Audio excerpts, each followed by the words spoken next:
अस्सलाम वालेकुम dear students, हम पढ़ रहे हैं फर्स्ट ईयर फिजिक्स। आज का जो हमारा टॉपिक है वो हमारे पास है force due to water flow.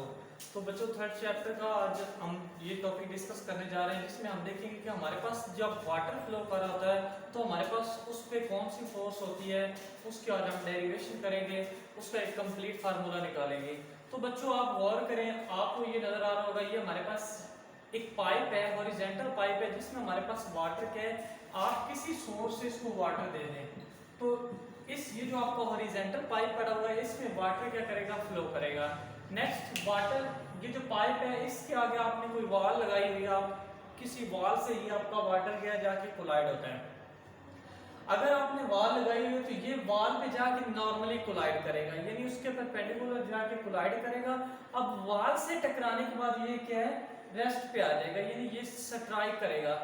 तो जैसे स्ट्राइक करेगा तो अब इसकी वेलोसिटी जो है वो हमारे पास क्या हो जाएगी, जीरो हो जाएगी, जब ये वॉल से कोलाइड करके रेस्ट पे हो जाता है, स्ट्राइक करता है नॉर्मली ग्राउंड से। बच्चों इधर अगर आप गौर करें तो हमारे पास इस वाटर की कुछ इनिशियल वेलोसिटी v आई थी, वो हमारे पास v के इक्वल थी। तो बाद में हमने क्या किया, जैसे हमारी वॉल से हमारा वाटर कोलाइड किया उसके बाद ये क्या है, एट रेस्ट हो गया, तो इसकी वेलोसिटी vf क्या हो जाएगी, जीरो हो जाएगी। अगर तो वो जो हमारा स्ट्राइकिंग वाटर जो है, अगर उसका मास m है तो बाय मतलब जो हमारे पास स्ट्राइकिंग वाटर है उसका मास m है, striking water has mass m। अगर स्ट्राइकिंग जो मास है वो हमारे पास m है तो हम बाय न्यूटन सेकंड लॉ कह सकते हैं, बाय न्यूटन सेकंड लॉ हमारे पास F इज इक्वल टू होता है ma के इक्वल। तो बच्चों हमने एक्सेलरेशन का फार्मूला ड्राइव किया था, क्योंकि एक्सेलरेशन जो हमारे पास होता है वो हमारे पास rate of change of velocity होता है। तो अब ये एक्सेलरेशन का फार्मूला के हम यहाँ अप्लाई कर देंगे तो हमारे पास F इज इक्वल टू आ जाएगा m into v f minus v i by t. Next हम m को क्या कर देंगे, पूरे इस इक्वेशन के साथ मल्टीप्लाई कर देंगे तो हमारे पास आ जाएगा m v f minus m v i by t. तो यहाँ पे आप कंसीडर करें, चूंकि हमने डायग्राम से नोट किया है कि हमारे पास इनिशियल जो वेलोसिटी है हॉरिजॉन्टल पाइप में वाटर की, वो हमारे पास क्या है, वी आई है, बट आफ्टर स्ट्राइकिंग जो वेलोसिटी है वी एफ हमारे पास क्या हो जाती है, जीरो हो जाती है। V f is equal to zero है एट रेस्ट पे। तो हमारे पास इस कंडीशन में हम देखेंगे तो ये m इंटू हमारे पास वी एफ जीरो हो जाएगी, तो ये माइनस m और हमारे पास वी आई जो है वो v के इक्वल आ गया, तो माइनस m इंटू हमारे पास v आ जाएगा बाय हमारे पास t आ जाएगा। तो ये हमारे पास f इज इक्वल टू आ रहा है, f is equal to minus m by T into V आ गया।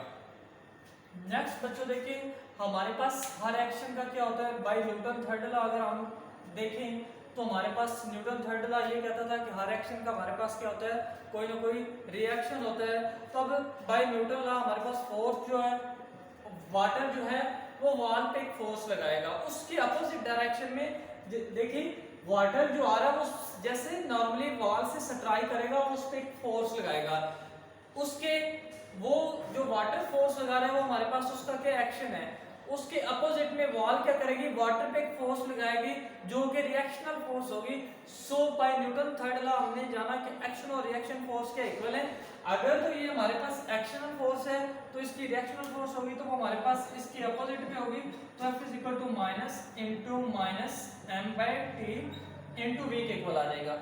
नेक्स्ट अगर ये माइनस माइनस लेके तो ये हमारे पास प्लस हो जाएगा, तो हमारे पास आ जाएगा F is equal to m by T into we.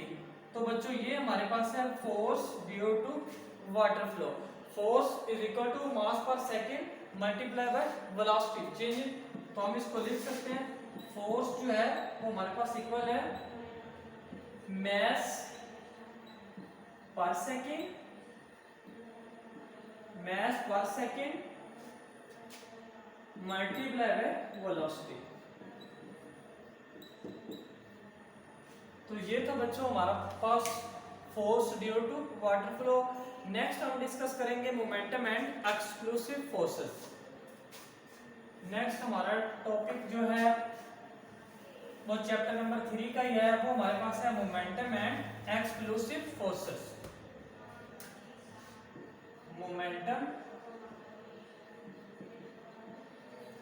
And explosive forces. तो बच्चों हमने बहुत ज्यादा केसेस में डिस्कस किया कि हमारे पास मोमेंटम जो है, लीनियर केसेस में डिस्कस किया कि हमारे पास जो मोमेंटम है उसमें चेंज आता है। हमारे पास मोमेंटम क्या रहता है, कंजर्व रहता है या मोमेंटम में चेंज आती है। तो आज हम उसको बाय एक्सप्लोजन देखेंगे, मतलब वो जैसे धमाका होता है, एक्सप्लोज का मतलब होता है फट जाना वगैरह। तो अब हम देखेंगे कि हमारे पास अगर एक्सप्लोसिव मटेरियल होते हैं उनमें भी मोमेंटम चेंज कैसे आती है। तो मोमेंटम चेंज को समझने के लिए अब आप कंसीडर करें हमारे पास कोई शेल होता है, तो शेल अगर हमारे पास फटता है तो इसके पीसेस जो है वेरियस डायरेक्शन में जाते हैं।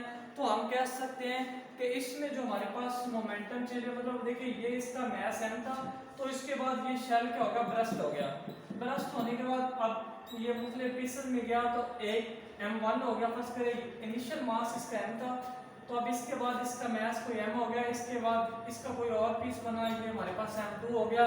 इसके बाद ये किसी और पीस में डिवाइड हुआ तो हमारे पास m3 हो गया। और पीस बना तो हमारे पास क्या हो जाएगा, m4 हो जाएगा। लेकिन अगर आप कंसीडर करें तो ये हमारे पास जितना मैस इसका है उतना मैस सारे मैस, मतलब जितने भी हमारे पास पीस बने उनका भी मास क्या होगा, सेम होगा। तो अगर इनके मैसेज सेम रहेंगे, वेलोसिटी सेम रहेगी, तो इसका हमारे पास मोमेंटम भी क्या, मोमेंटम चेंज क्या रहेगा, सेम रहेगा। यानी इनिशियल मोमेंटम जो होगा वो हमारे पास फाइनल मोमेंटम होगा। तो इसके बाद हम इसको एक एग्जांपल से देखते हैं। हमारे पास गन है, उससे हम एक बुलेट फायर करते हैं। इधर एक गन बना लेते हैं,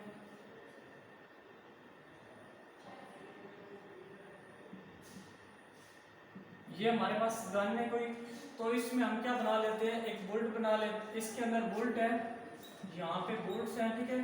तो अब जैसे ये हमारे पास फायर करेंगे हम इसको, तो ये बुलेट जैसे इसमें से निकलेगा तो अब इसकी समझ ले इनिशियल वेलोसिटी कुछ ना कुछ होगी।